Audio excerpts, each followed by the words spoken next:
wabarakatuh.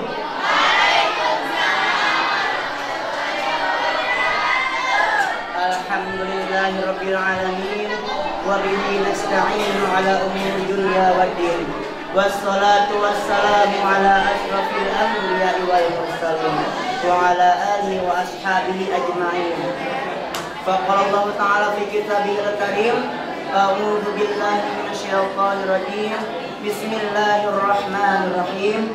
Ya ayyuhalladzina amanu taqullaha haqqa tuqatih wa la tamutunna illa wa antum muslimun. Wa qala Rasulullah sallallahu alaihi wasallam fil hadits, innamal bi'tul ahmal wal aswad. Sadaqallahu azim wa sadaqa rasulullah wa inna ala dzalika minasyahidin. Yang paling pertama, marilah kita panjatkan puja dan puji kita kepada zat Allah Subhanahu wa taala, yang dimana atas kekuasaan Allah Subhanahu wa taala, ingat, kita hidup karena dihidupkan, kita mati karena dimatikan, kita kaya karena dikayakan, dan kita miskin karena dimiskinkan, kita sehat karena disehatkan, kita sakit karena disakitkan. Oleh sebab itu, kita semua patut mensyukuri atas nikmat-nikmat yang telah Allah berikan kepada kita semua. Alhamdulillah. Salawat beserta salam yang semoga tersampaikan kepada baginda agung. Dialah manusia paling mulia daripada yang mulia, pemimpin paling bijaksana daripada yang bijaksana, yang dimana seluruh alam semesta ini beserta isinya diciptakan karenanya. Tidak lain dan tidak bukan, yakni nyatanya Habibi wa Habibana wa Karimina wa Maulana Muhammad. Semoga tersampaikan juga kepada para ahlul baitnya, para keluarga-keluarganya, para sahabat-sahabatnya, kepada para tabi'in-tabi'atnya, dan semoga tersampaikan juga kepada para pewarisnya. Amin ya rabbal. Kepada Bapak pimpinan Pondok Pesantren Raudhatul Muta'allimin beserta keluarga yang saya hormati, Ustadz-ustadzah yang saya hormati, Bapak Dewan Juri, Ibu Dewan Juri yang saya hormati, santriwan, santriwati yang saya banggakan, yang insya Allah dimuliakan oleh Allah Subhanahu wa taala. Amin ya Allah. Terima kasih atas waktunya sehingga saya bisa berada di sini dan bisa membahas sedikit tentang cara mengobati penyakit hati.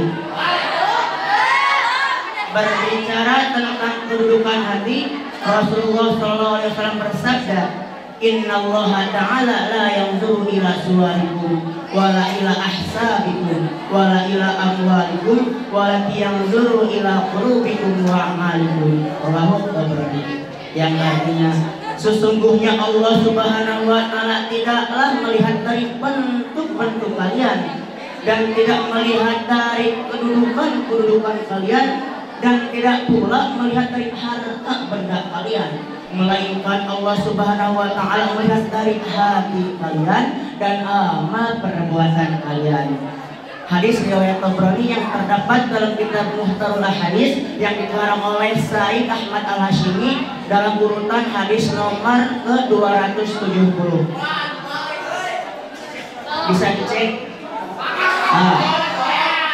Berbicara tentang hati, hati juga bisa sakit, betul?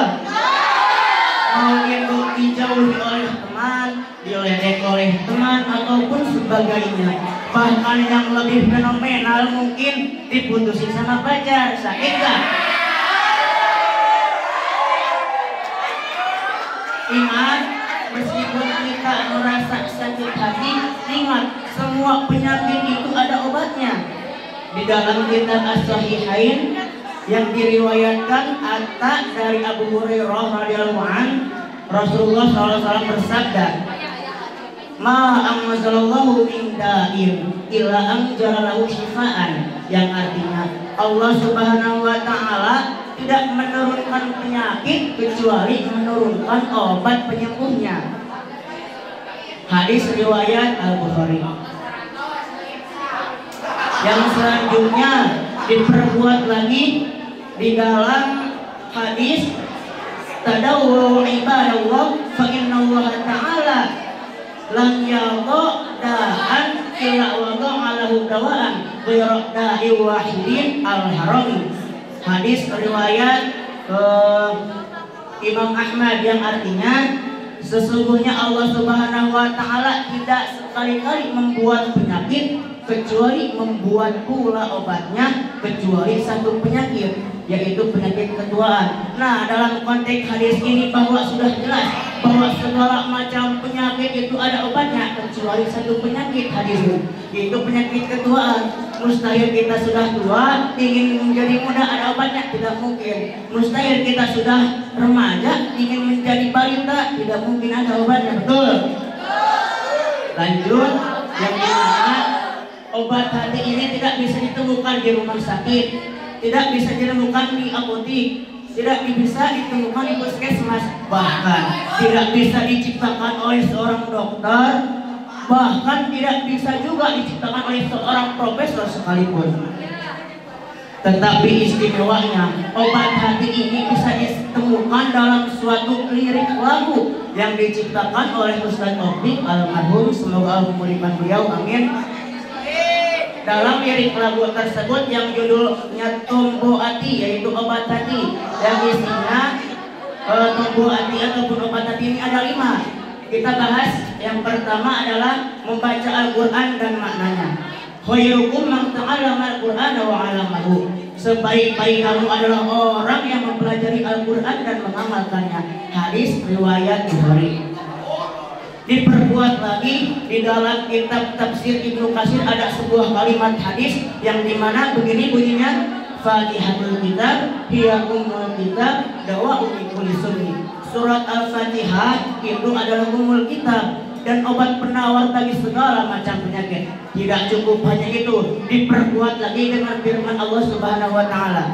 A'udzu billahi minasyaitonir rajim. Bismillahirrahmanirrahim. Wa nunazzilu minal Qur'ani ma huwa shifaa'un wa rahmatul lil mu'minin wa la yazidul zalimina illa khasara. Dan kami turunkan dari Al-Quran sesuatu yang menjadi penawar dan rahmat bagi orang-orang yang beriman. Dan Al-Quran itu tidaklah menambah bagi orang-orang yang zalim selain kerugian. Terdapat dalam Al-Quran surah Al-Isra ayat 82, surah ke-17 juz ke-15 halaman 291, kaca paling kiri jajaran ke-9 bagian tengah bisa dicek.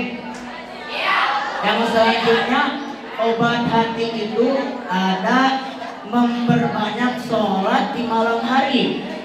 Sholat di malam hari ini yang dimaksud adalah sholat tahajud. Sholat tahajud juga bisa menjadi suatu obat bagi penyakit hati.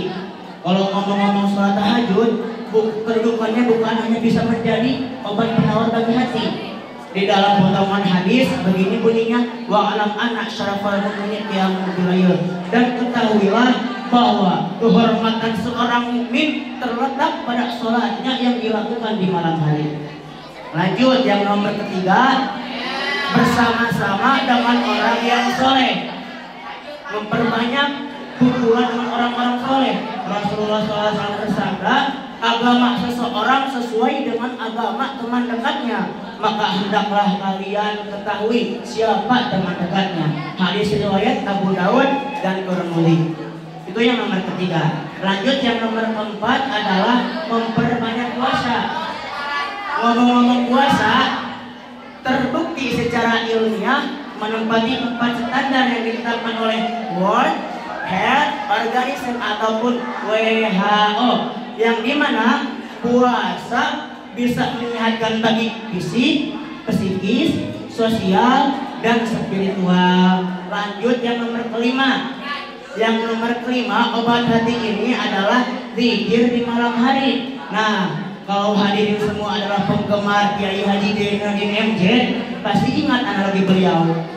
Kiai Haji Zainuddin MZ menganalogikan sholat di waktu malam itu ibarat kita menelepon di waktu malam hari. yang dimana kalau kita menelepon di waktu malam hari sinyalnya begitu kuat. Karena apa? Tidak banyak yang memakai sinyalnya, orang-orang tidur, sehingga hanya kita sendiri yang memakai sinyalnya. Begitu juga sholat di waktu malam hari, sedang orang-orang tertidur, tidak banyak kebisingan, tidak ada yang mengganggu, sehingga zikir kita kepada Allah menjadi lebih khusyuk dan sampai kepada Allah Subhanahu wa taala. Dalam zikir tersebut kita berdoa kepada Allah. Ada suatu doa tapi diikuti bisa? Ikuti. Bismillahirrahmanirrahim. Allahumma iftah masami'a qulubana warzuqna ta'ataka wa ta'ata rasulika wa alam bi kitabika. Amin. Yang artinya, ya Allah, bukalah pendengaran hatiku untuk selalu ingat kepadamu, dan berilah kami rezeki yang bisa membawa kami taat kepadamu dan taat kepada Rasulmu dan mengamalkan kitabmu. Lanjut. Ngomong-ngomong tentang zikir dan meminta berdoa kepada Allah, ada suatu firman Allah dalam Al-Quran. A'udzu billahi minasyaitonir rajim. Bismillahirrahmanirrahim. Wa idza sa'alaka 'ibadi anni fa inni qarib ujibu da'watad da'i idza da'ani falyastajibu li wa yu'minu bi la'allahum yarshudun. Subhanallahu azim. Yang artinya, dan apabila hambaku bertanya kepadamu Muhammad tentang aku, maka sesungguhnya aku dekat. Dan aku kabulkan orang yang memohon kepadaku apabila dia berdoa kepadaku, dan hendaklah dia memenuhi perintahku dan beriman kepadaku agar mereka berada di dalam kebenaran. Terdapat dalam Al-Quran surah Al-Baqarah ayat 186